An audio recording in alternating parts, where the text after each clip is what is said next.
We begin with a major escalation between the U.S. and Venezuela. The U.S. seized a large oil tanker off the coast of the South American country. Attorney General Pam Bondi shared this video on social media. You'll see U.S. forces propelling down from helicopters, then searching the vessel. Bondi wrote the U.S. had sanctioned the tanker due to its, quote, involvement in an illicit oil shipping network supporting foreign terrorist organizations, end quote. President Trump first announced the seizure yesterday. We've just seized a tanker on the coast of Venezuela, a large tanker, very large. It was seized for a very good reason. I guess so. We're going to keep the oil. CBS News correspondent Natalie Brand kicks us off from the White House this hour. Natalie, good morning. What do we know about this operation and how is Venezuela responding? Good morning, Errol. Officials say the operation included U.S. Coast Guard members and also military special forces teams. As you saw in that dramatic footage released by the DOJ, they are seen fast rope boarding from a helicopter onto this vessel. Sources tell CBS that the vessel seized is called the Skipper, sanctioned by the U.S. government in 2022. And Attorney General Pam Bondi, in a statement on social media, alleged that it was used to transport oil from Venezuela and Iran, saying for multiple years the oil tanker has been sanctioned by the U.S. due to involvement in illicit oil shipping networks supporting foreign terrorist organizations. Now, sources tell CBS News that the administration is potentially considering more similar missions, additional seizures. This once again ratchets up the tensions with Venezuela and the Maduro regime, already heightened because of the series of ongoing strikes on alleged boat strikes that we've seen. Now, Venezuela's government in a new statement said, quote, it strongly denounces and repudiates what it says constitutes shameless robbery and an act of international piracy. Errol. All right, Natalie, thank you very much. For analysis of this, we're joined now by Will Freeman. He's a fellow for Latin American Studies at the Council on Foreign Relations. Will, good morning. For months, we've been watching this increase in pressure from the U.S. on Venezuela and Nicolas Maduro. I just want to play for our viewers what President Trump had to say about him to Politico earlier this week. You want to see him out? His days are numbered. Can you rule out an American ground invasion? I don't want to rule in or out. I don't talk about it. So, Will, what do you make of all of this? Is it really to oust Maduro? If so, is this an effective strategy to achieve that? I think it likely is about that. I know that the Trump administration has been talking about all this pressure as a sort of counter-narcotics campaign, but you're constantly seeing statements off record by administration officials saying Maduro's days are numbered, he's only leaving office a couple of ways, he better take off now, et cetera. So I do think that that's the goal. I think that's the goal Secretary of State Marco Rubio is very intensely pursuing here. Now, is it working?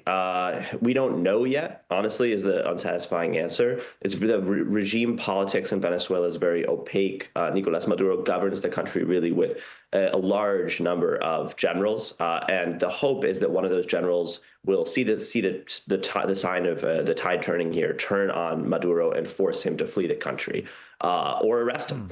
But honestly, unfortunately, my forecast is pretty pessimistic.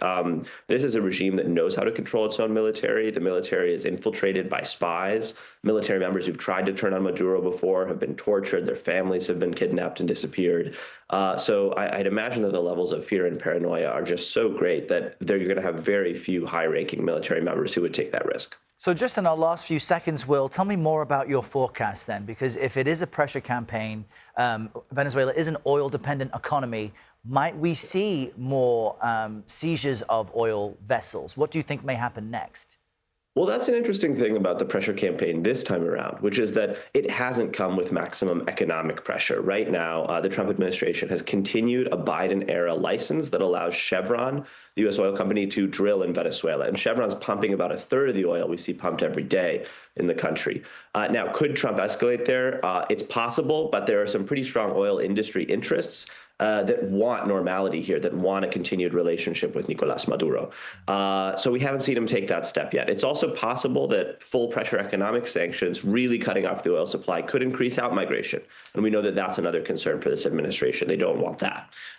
So I think we'll see. But again, I think unless we're willing to put U.S. boots on the ground, I don't see a transition to an opposition-led government in Venezuela, full stop. Unfortunately, I think we have the dictator Maduro remaining in power, continuing his very oppressive rule. And ultimately, I mean, I think the Trump administration will come to some kind of deal with him and call it success.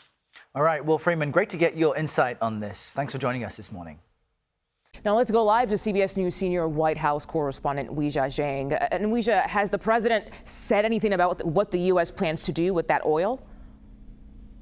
Muga, the president answered this very question, although it's notable he wasn't exactly 100% definitive. Take a listen. What happens to the oil on this ship? Well, we keep it, I guess. Where does it go? What port does it go to? Well, you have to follow the tanker. You know, you're a good newsman. Just follow the tanker. Do you know where it's going? Follow it. Get a helicopter. Follow the tanker. Is it true it's going to? But we're gonna. I assume we're gonna keep the.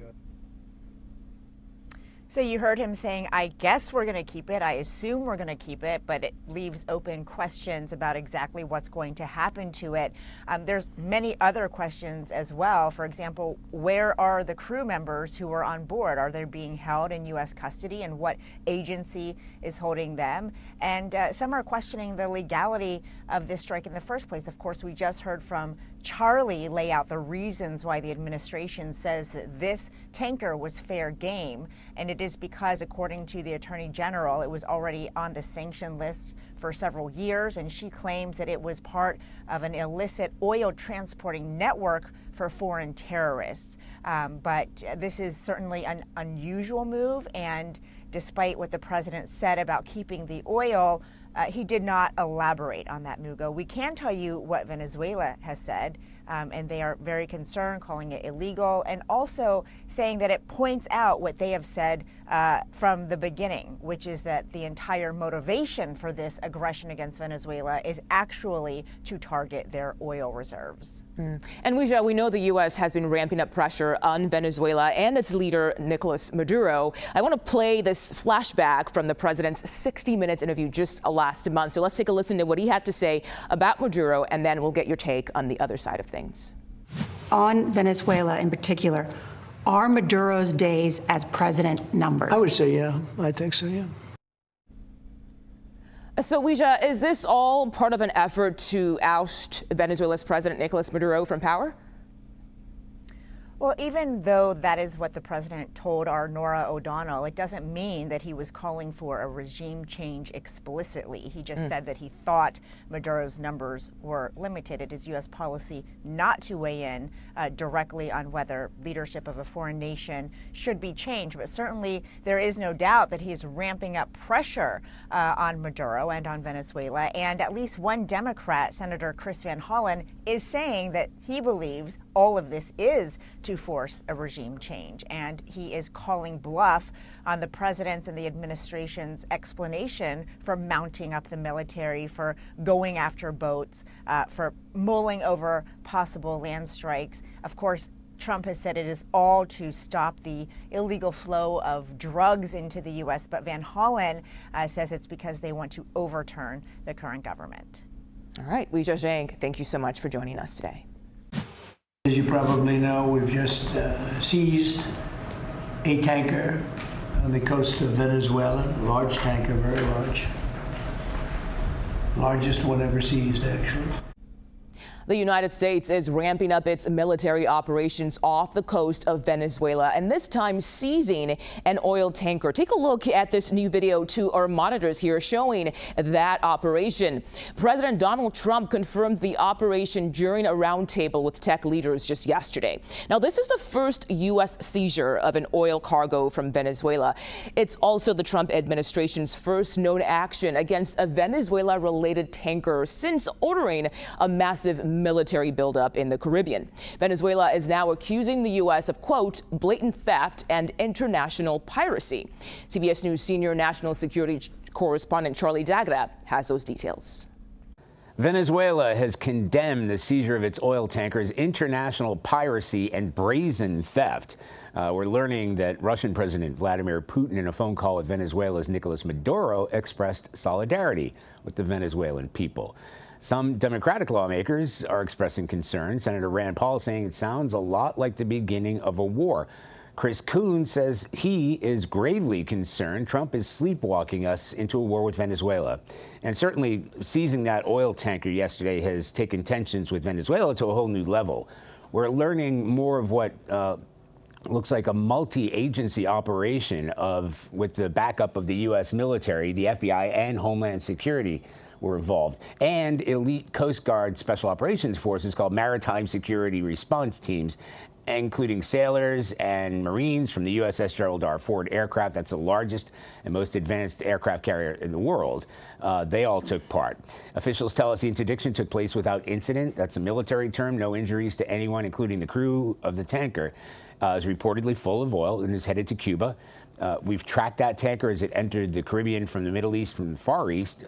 And the U.S. has sanctioned Venezuela's oil companies for years, but this specific tanker was seized because it was on the U.S. Treasury's Department's specially designated nationals list for carrying that sanctioned oil from places like Venezuela and Iran, though that was under a different name. And Attorney General Pam Bondi says that makes that ship a legitimate target. So this is all part of the pressure campaign against Venezuelan President Nicolas Maduro and his government, in addition to sanctions, dozens of strikes on suspected drug boats, and that massive military buildup that gets bigger by the day. President Trump saying Maduro's days are numbered, and he has not ruled out a land invasion.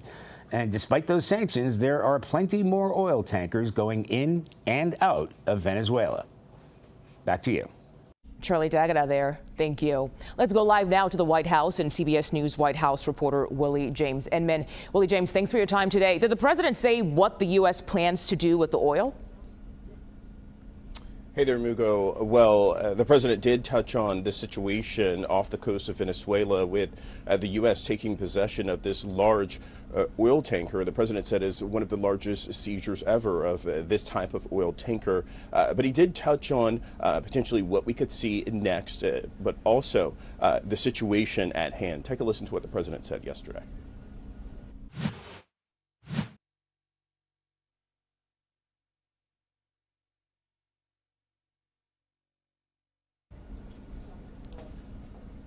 Okay, I'm told that we don't have that sound from the president, but he did say that we'll keep it, I guess, and a reporter in the room asked him where does it go, what port it would go to, and the president simply said that you'll have to follow the tanker. So certainly this is a situation in which the U.S. Appears to have escalated this push against Nicolas Maduro, the leader of Venezuela. Of course, we know that the U.S., the president in particular, has blasted Maduro, essentially saying that he's the head of a drug cartel. We, of course, know that oil is a big moneymaker for Venezuela. So the U.S. taking possession of this sanctioned oil tanker certainly is a escalation of sorts. It's unclear what happens with the oil, but the president seemingly saying that we'll potentially keep it. But it's unclear what will happen next from there, though, Mugo. Yeah, and Willie James, you obviously mentioned Venezuela's President Nicolas Maduro there. Is this all part of an effort to remove him from power? Well, the president has been asked this multiple times, including this week in an interview with Politico, but he was also asked this question by our own reporter, I should say, on 60 Minutes. He was talking to about this situation, I should say, in terms of what could potentially happen to Maduro. Take a listen. On Venezuela in particular, are Maduro's days as president numbered? I would say, yeah. I think so, yeah. So that's Nora O'Donnell there, of course, the correspondent for 60 Minutes, asking the president that question in terms of what happens to Maduro. The president has demurred in terms of regime change, in terms of if Nicolas Maduro would perhaps stay in power. And the president hasn't ruled out a military escalation in terms of striking those military targets, those drug cartels in Venezuela, those land strikes. So the president hasn't ruled out that option, but oftentimes when he gets asked this question about whether or not Maduro will stay in power or if the U.S. wants to take him out of power, he essentially demurs, doesn't want to necessarily give away or play all of his cards, or show all of his cards rather, in terms of what he will do next. But certainly a change of action coming here from this administration with the seizure of this oil tanker. The president yesterday said that Colombia could be next. We, of course, know that the president has targeted these nations in large part because of the drug operations the U.S. alleges that are taking place in those nations. Mugo. All right, Willie James Inman at the White House for us today. Thank you. This military takeover of an oil tanker off Venezuela has raised regional tensions and opened up some potentially serious legal questions. The administration claims the military operation was justified due to prior sanctions on that vessel. The government of Venezuela, as we've mentioned, has called it an act of international piracy and blatant theft. I want to bring in retired Air Force Lieutenant Colonel Rachel Van Landingham. Thank you, Colonel, for being with us this morning to talk about this. You're also a professor at Southwestern Law School in Los Angeles.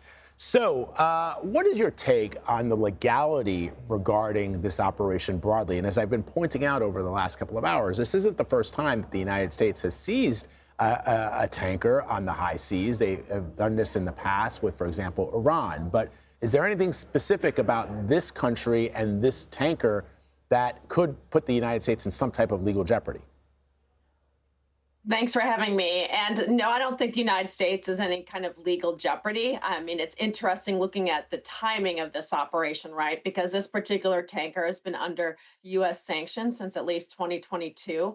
Attorney General Bondi did mention that there was an actual warrant issued by a U.S. federal court for the seizure of this tanker because of its alleged illicit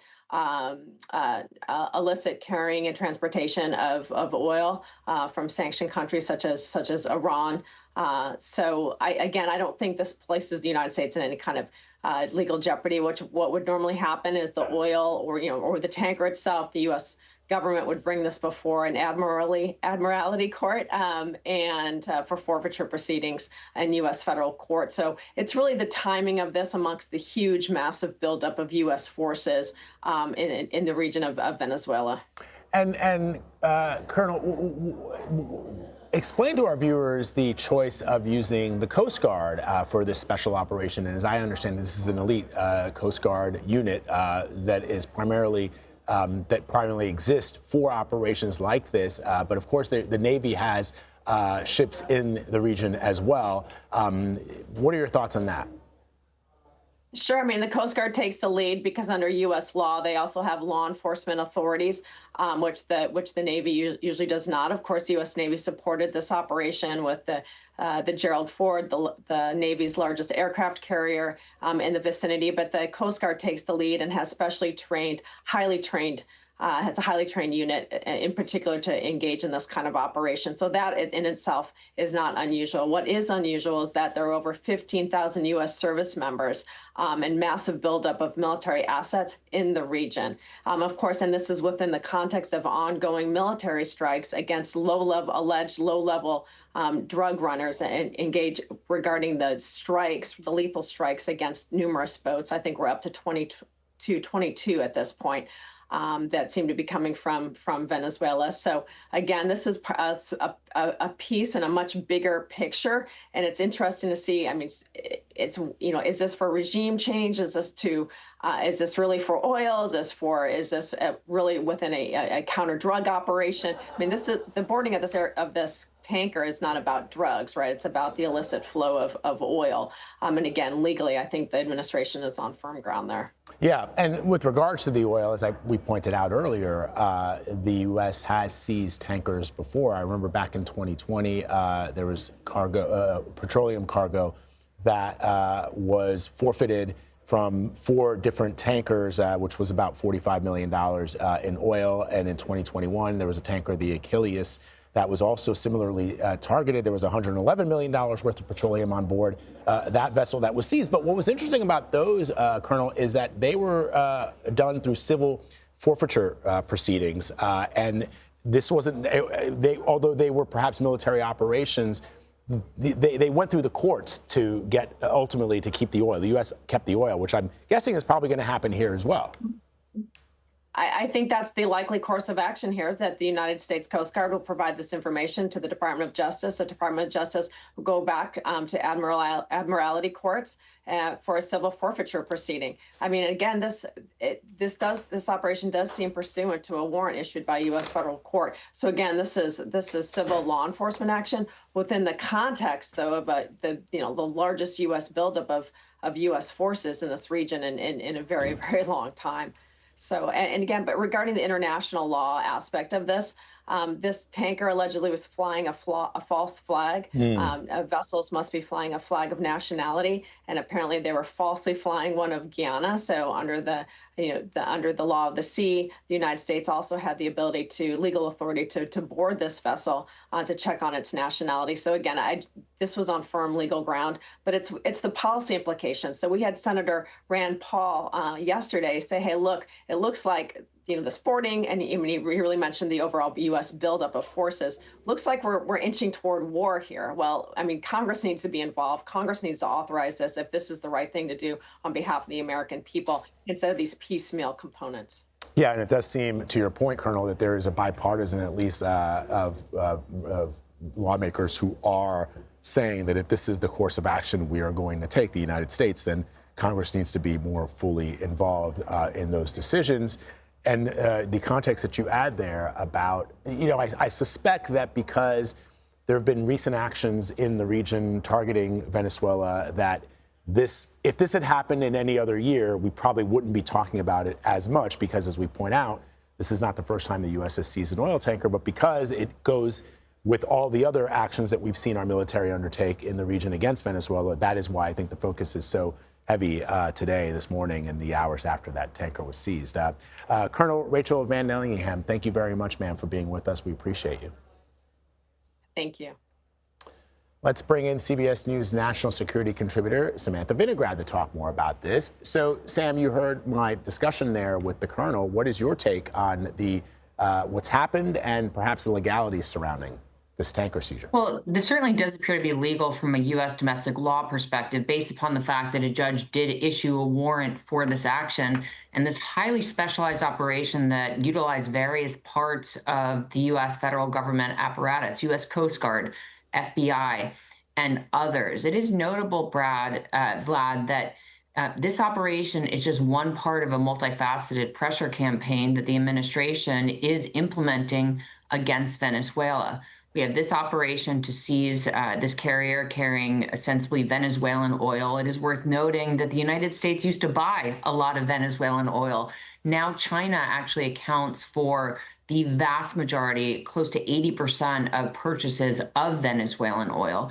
So the United States is putting pressure on Venezuelan oil exports, which still do represent significant export revenue for Venezuela itself. Of course, President Trump has said he has authorized covert action in Venezuela for reasons unknown. We have the military buildup in the waters around Venezuela, the military strikes against alleged boats carrying drugs, and more. So we have to view this in the context of the broader pressure campaign, with the outstanding question being, what is the ultimate goal? Is it regime change?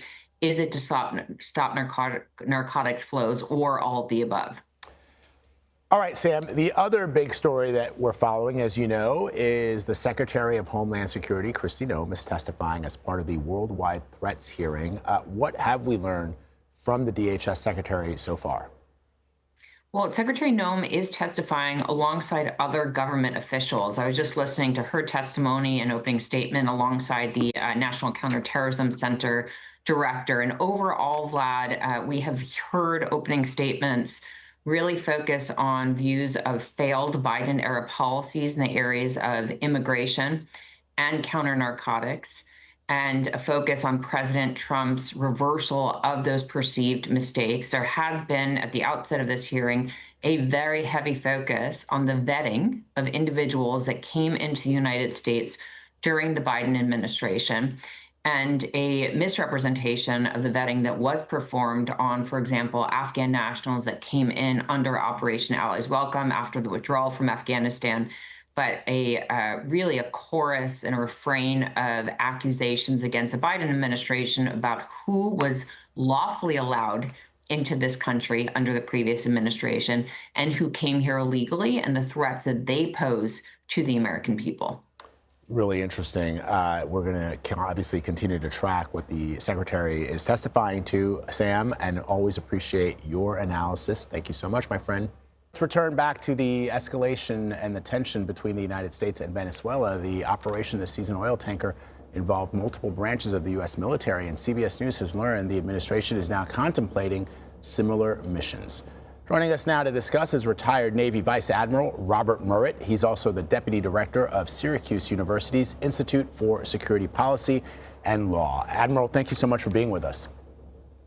Morning, Vlad. Good to be back with you. Yes. So, Admiral, it would seem to me that there need to be a lot of coordination in advance for an operation like this. And as I pointed out to Charlie D'Agata, our national security correspondent, this is not the first time that the United States has seized an oil tanker on the high seas. They've done it with Iranian vessels, and oftentimes the U.S. is able to hold on to the oil from those vessels that they seize. But what is your take on how this operation went down? Yeah, a couple of points, Vlad. Just briefly, I would mention that first, it was a successful operation. This is what we call in the business VBSS, which stands for Visit, Board, Search, and Seizure, a core mission for the Coast Guard and also the supporting forces that participated in this. So it's certainly not a new thing going back to, for example, even the tanker wars in the Middle East in the 1980s. So a core mission, one that was done successfully because there was no resistance by the crew, which is typically the case because they're very international or not really interested in having any kind of, kinetic activities on the ship. So a good operation, and one that as a policy choice was probably something on the menu that the administration has, which was looked at favorably. So as the U.S. has continued to build its military presence in the region, you've warned of the need for clarity. What do you think we are not seeing? And I wonder if the clarity means to the American people, to Congress, to both. What should the president and the administration and the Secretary of Defense be upfront to the American people about? Yeah, I think we'd agree that we'd want clarity to all of those people and also to the regime in Venezuela so that they understand what's happening too. And I would point out along those lines, there was a fair amount of clarity in terms of the nature of this operation, which was very different from what we've been doing so far. This was a law enforcement operation. The Coast Guard had the lead for it. And there was a warrant for the illegal activity that was being done by the tanker in question. And also, it's also worth noting that the announcement of it came from the Attorney General, the Department of Justice. So this is different in character from some of the other things we've seen, and one that, as you're saying, Vlad, is very consistent with the kinds of, again, VBSS operations that we've conducted in the past. So let me ask you, and this is asking more for speculation coupled with your experience and your analysis, Admiral, but before it had announced that it seized the skipper of this tanker, the administration, of course, was taking heat over that September double tap strike. And I wonder, there's been a lot of conflicting messages. Some reporting that's been done that suggests that the Secretary of Defense gave some type of order surrounding, should an issue like that come up in a military operation. The admiral who was in charge of that operation said that he gave that order for that double tap. But I wonder if the messaging from the Secretary of Defense wasn't as it has been since Secretary Hegseth took on this role. If you were conducting this operation and you saw two guys floating in the ocean, or somebody who has been trained in military justice and ethics and understands the laws of combat, would that have been something that you might have done? Yeah, Vlad, I don't want to speculate on the particulars here. I've not seen the video before the second strike took place. But what I would say, Vlad, is that these kinds of counter personnel actions from unmanned aircraft, are certainly nothing new. And there were, during my own time in active duty, plenty of very difficult decisions made by commanders with some time pressure relative to second and third strikes for different kinds of things that took place, primarily during the late noughts. Like I would say they probably peaked between 2006 and 2010. And these are tough decisions and ones that certainly deserve to be investigated and we learn lessons from. But I wouldn't want to second guess the commander in this one because I haven't really seen the details of the video. Yeah, no, that's the fine line that even journalists have to sort of walk, right? Because we might not understand the full context. We haven't seen the video. The Pentagon has yet to release the video, so it's hard to know. But you make a good point about the commanders on the ground, the ones carrying out the operations, ultimately having to make the decisions that they make. And with all the years of experience that they have, we entrust our military commanders to make the right decisions and the right calls. Bob Murrett, thank you very much for coming on, sir. Always good to have you.